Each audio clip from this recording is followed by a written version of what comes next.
In all honesty, I try to have some sort of an idea where I'm going with most of the videos and what kind of videos I want to do in the upcoming few days. But sometimes I get distracted.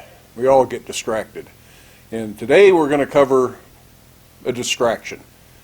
I mentioned the Devil's Blacksmith video project and encourage people to donate to that.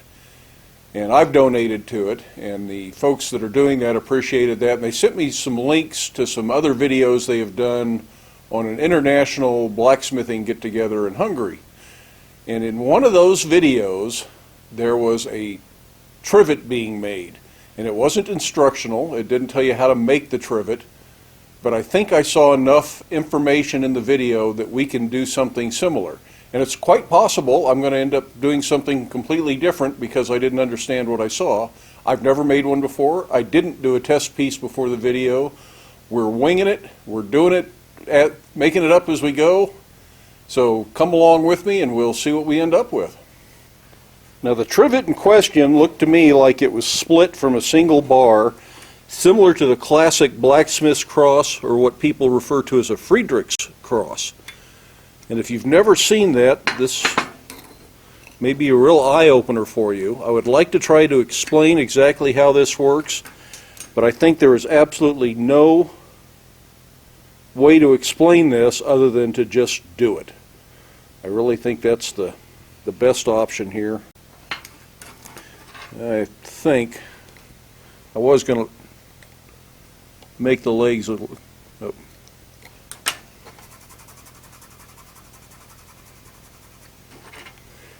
Got my marks off there. This is only a 3/4 inch thick square, so I want to leave 1 inch, terrible mark there, 1 inch on each end for the legs.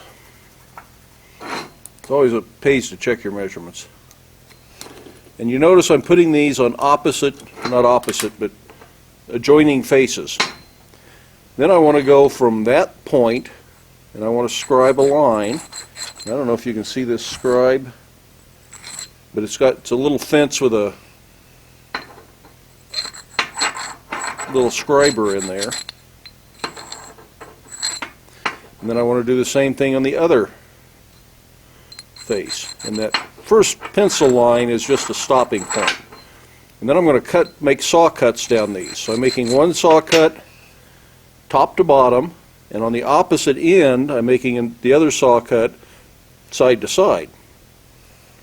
And hopefully that will all make sense when we actually get to the part where we unfold this.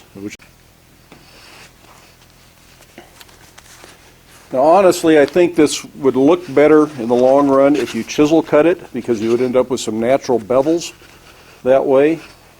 But I still don't think I've got the dexterity to hold a chisel in this hand and smack it without risking that finger a little bit. So we're going to go ahead and cut this on the bandsaw. It'll be a little quicker, it'll be efficient and great for doing a test project, but I think in the long run I would rather do the chisel cuts.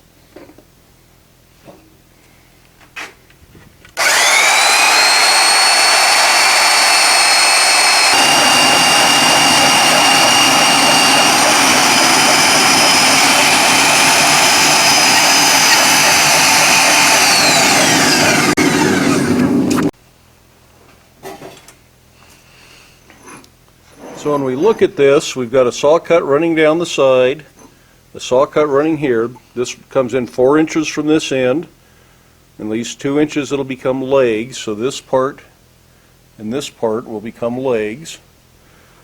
And the saw cut from the other side comes in 4 inches, stops 2 inches from the end, so this part and this part will become the legs. I think it'll make sense when we unfold it. Come back and watch this part over again after you've seen the whole video, and this should make a lot more sense. The first thing I'm going to do, while I've got 2 legs together on each end, is I'm going to start drawing those legs out. I'll refine them after we open the thing up and turn it into a trivet, but I think I can do a lot of work with both legs in contact. They'll forge out together, and that'll keep you kind of even, so at least each pair of legs matches each other. Now, if you do that, though, If you get it too hot, you can actually forge weld this back together again. You don't want to do that, so don't get it too hot. In the interest of time, I'm going to do this under the power hammer. And I just want to draw out that last 2 inches.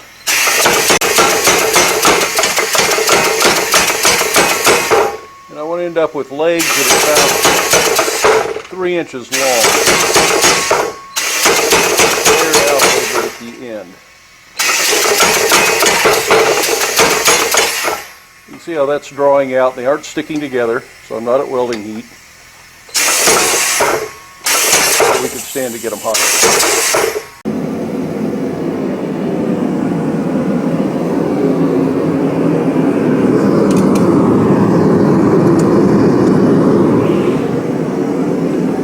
So this is really just roughing these in. This isn't the finished little piece at all.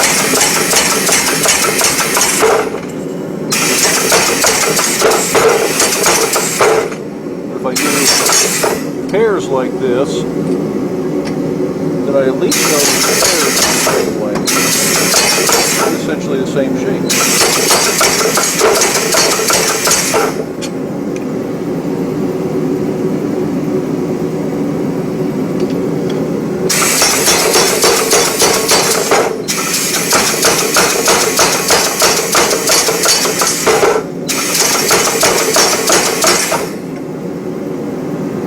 That's actually ending up with a really nice little swollen end here. Something to point with.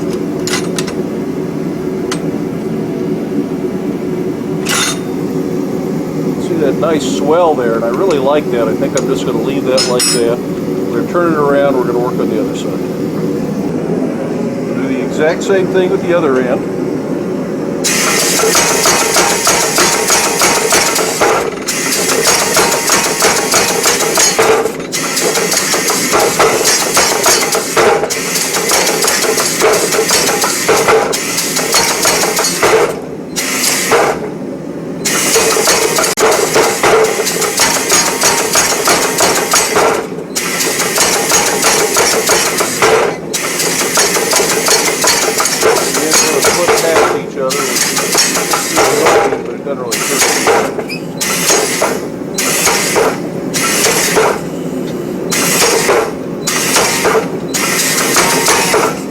The other one ended up at 3 inches. I think I'll need to go a little bit further. We need to go another 1/4 of an inch here. So we just need to clean this up a little bit and just a little bit more stretch.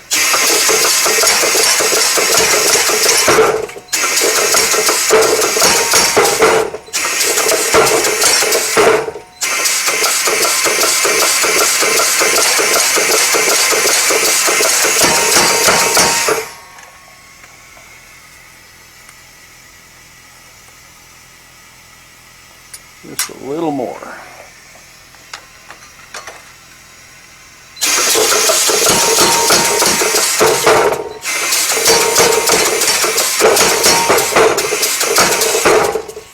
And we'll make the final adjustment on these after we open it up.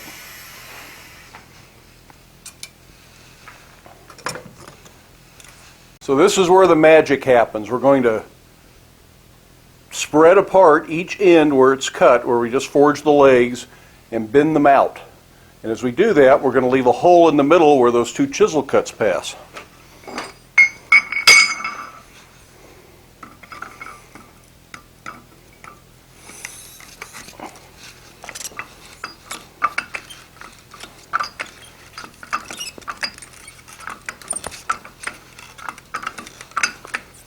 I'll work it over a hardy there. So there's that side starting to open.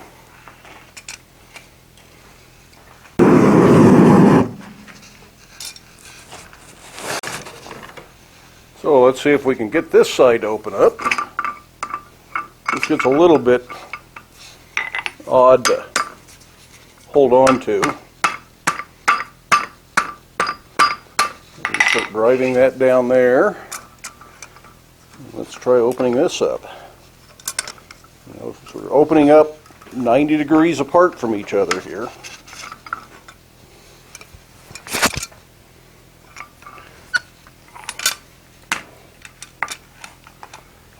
different pair of tongs, I think. It's getting difficult to get back in the door of the gas forge, so we pretty much have to get it opened up in this heat, or it's not going to go in again.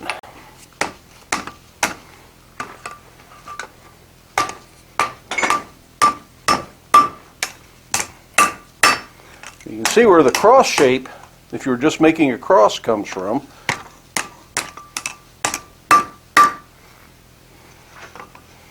This is going to be hard to open at this point, I'm afraid.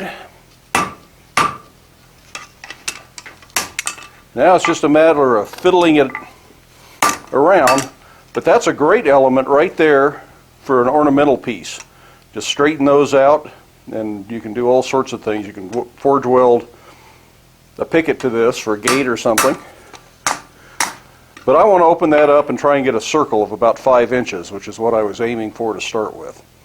So I need to keep working and trying to round that up. This is a place where I think this Anvil Cone will be very handy. We can just essentially drive it down the cone, and it's going to open up the shape we want it.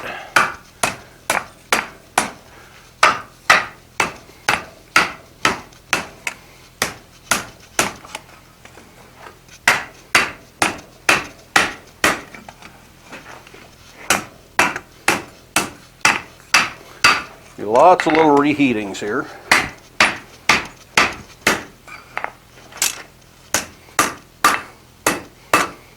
But even as that rounds up, that maintains a very interesting shape that might have some other potential uses. Now I was going for about 5 inches round. We're only at 3.5, so somewhere my earlier calculation was off. I may have to redo that.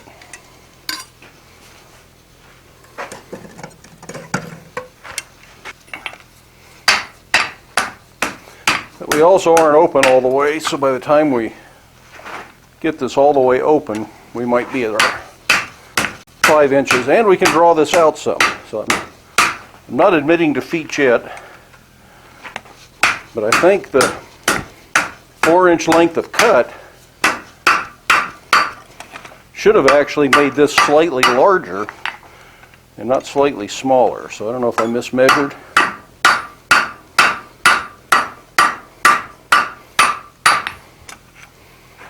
Oh, yeah, I did mismeasure.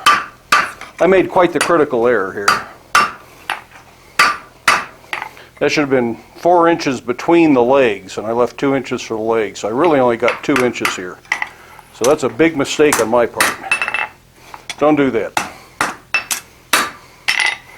So what I'm saying is that I had cut 4 inches from here all the way across to the middle.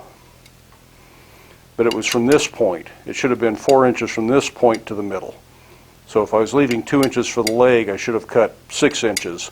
So I needed an 8-inch piece to do this. But that'll still make a nice little trivet.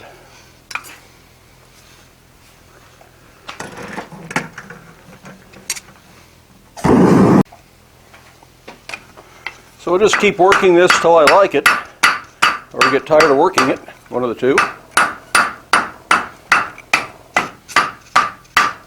You can certainly do this over the horn of the anvil. It won't be quite as exact as doing it over the cone, because the cone is symmetrical.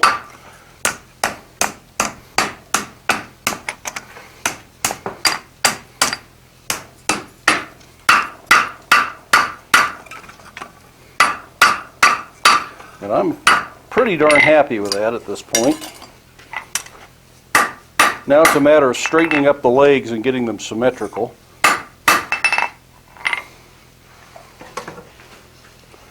So at this stage I'm going to go between cleaning that up, straightening the legs up. We'll do some at the horn, some at the face of the anvil.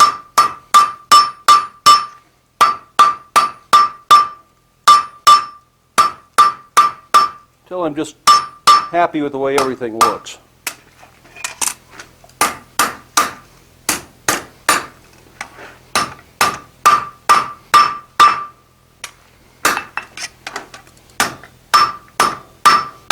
We'll approach it pretty much one leg at a time.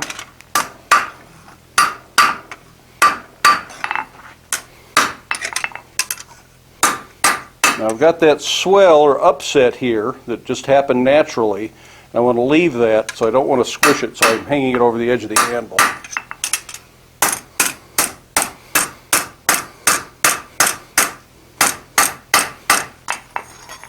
Rotate another leg out and do it.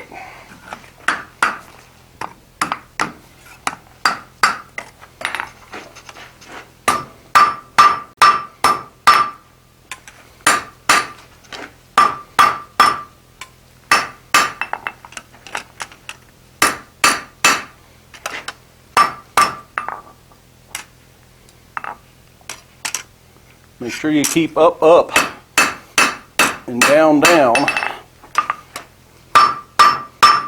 and it'll look better.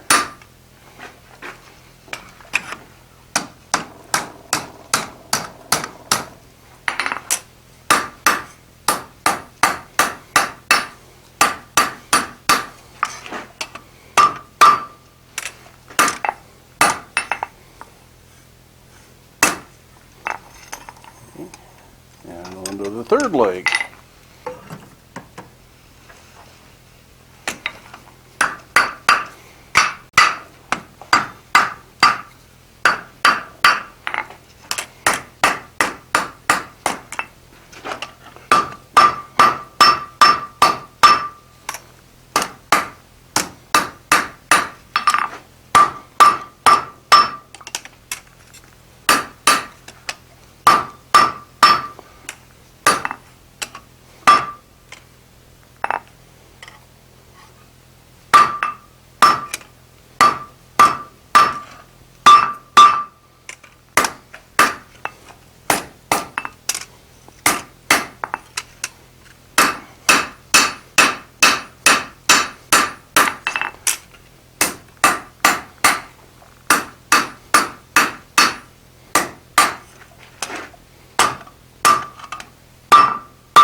Ideally, you want these legs to all be pretty close. This one's a little skinny at the end. I think I'm going to draw it out or peen it out just a little bit here.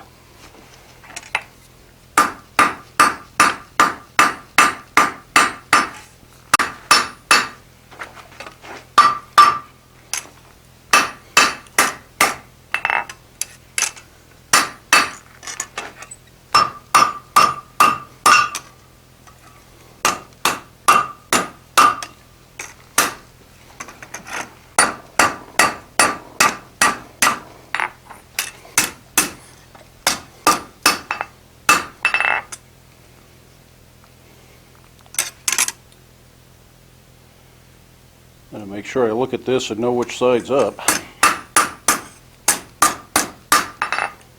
Yeah, I'm happier with that. I think that leaves us one leg left to go.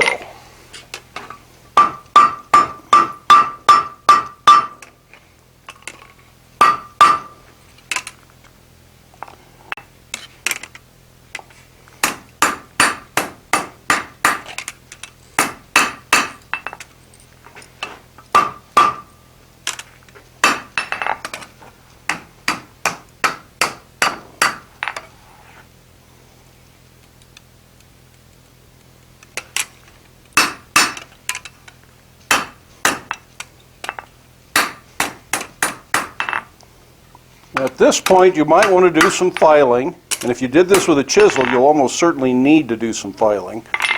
But the basic shape is there, so I'm going to go ahead and start bending the legs down.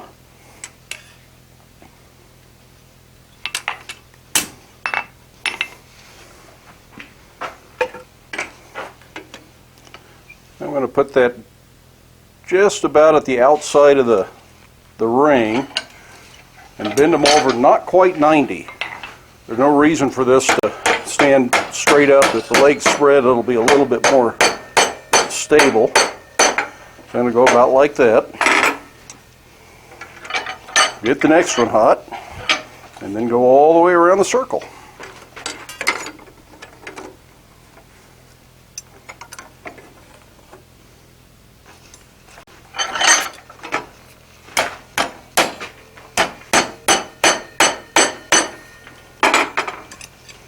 You can see this is going to get harder because I'm going to run out of places to put the legs, I think.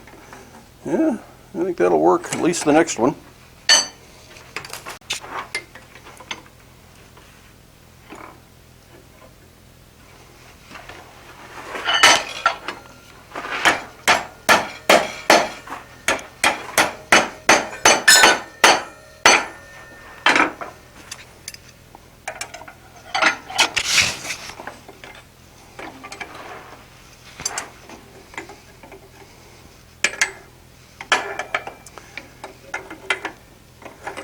So this has just gotten a little bit harder. I think I'm going to actually have to put the leg in the vise and bend the trivet over. So I'm going to put it in about there, I think. Let's see if that works.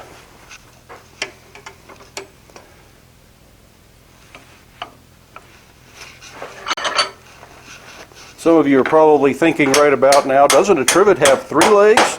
And I think that would be correct. Maybe we should call this a quadvet. But that's all just a name.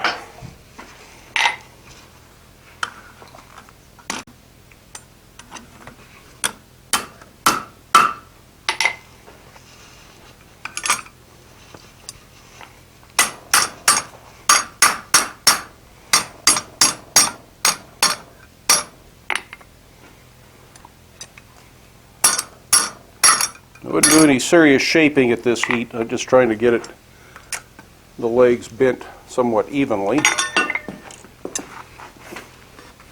Getting a little hard to hold on to. That leg's still, a couple of them still bend kind of funny. I don't know if you can see that there or not. These are tipped out, so we're going to see if we can fix that.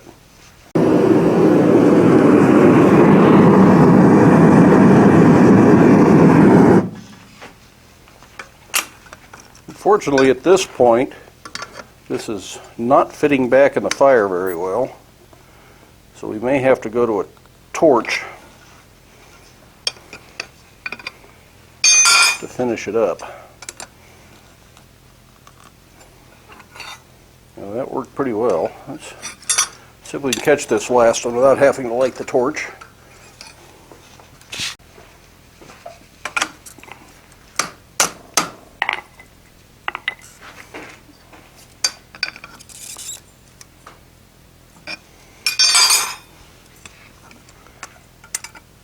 Just a little fuss there and a little fiddle there, and I think we got it.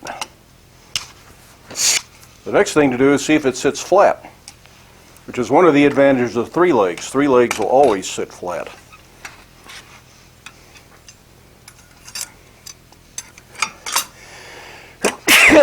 Oh, excuse me.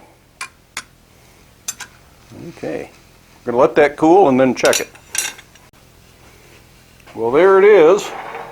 Whether you call it a quadvet, a quadrupod, a trivet, or whatever you want to call it, it does what it's supposed to. It'll either hold a pot up off the stove so it doesn't cook too hard, hold it out of the coals in the campfire, or hold it up off the kitchen table so you don't squirt your table with a hot pot. Well, it was a fun little project. Like I say, I've never tried anything quite exactly like that. I've done a cross before, which is the same technique, but I've never tried to do a round trivet and turn the cross legs into actual legs, or I guess they'd be cross arms, into legs for a little stand. Now, 3 legs is more stable. This technique isn't going to work very well for 3 legs, or at all for 3 legs. But 4 legs can be stable. If it's not quite solid enough for you, tweak it, adjust it, get it level. If you have to, file or grind the high leg off. But be careful, because if you go too far, then you got to do another one, and you go too far and more. And that's how you turn your dining room table into a coffee table. And you don't want to do this, or it'll be sitting flat on the bench, and then it's just a circle. But in any case, a fun little project. Thanks to the folks over at the Devil's Blacksmith and Blacksmith Videos, who is actually doing the video, for sharing their past events with me and letting me see this little clip. It probably wasn't a minute or 2 minutes worth of a 30-minute video that showed somebody working on something like this. And theirs was about this big around. It was much bigger and much grander. And they split it with a chisel, which is a whole another challenge, but I think it would look better. It would have a little bit more character. But just the way that this opens up, it has a lot of character anyways. So I think it's a good project. If I do it again, I'll probably make some changes. Like I say, I got my math off. Don't use my math. I should have used more material. I ended up at 4 inches instead of 5 inches. Not bad. It's still completely useful. And we'll use it for something. I'll probably put it in my kitchen, or maybe I'll put it on the Etsy shop. We'll see. But that's it for today. If you like the video, give it a thumbs up. Subscribe to the channel. Share the videos with your friends. If you've got a comment, leave a comment. I'm more than happy to answer most of the comments. I try to anyways. Sometimes I get a little behind, so it's nothing personal if I don't answer your comment. And if you'd like to support the channel financially, there is a PayPal link down in the description where you can provide financial support. That helps pay for the camera and the microphones and some of my time to do things like this that aren't projects that I'm selling to customers, and therefore it's just me having fun doing the videos. But the videos are fun to do. So anyways, thanks again. Hope you can get out to your shop, whether you make this, whether you make something else. Challenge yourself, learn new skills, but stay safe, wear your safety glasses, and we'll see you for the next one.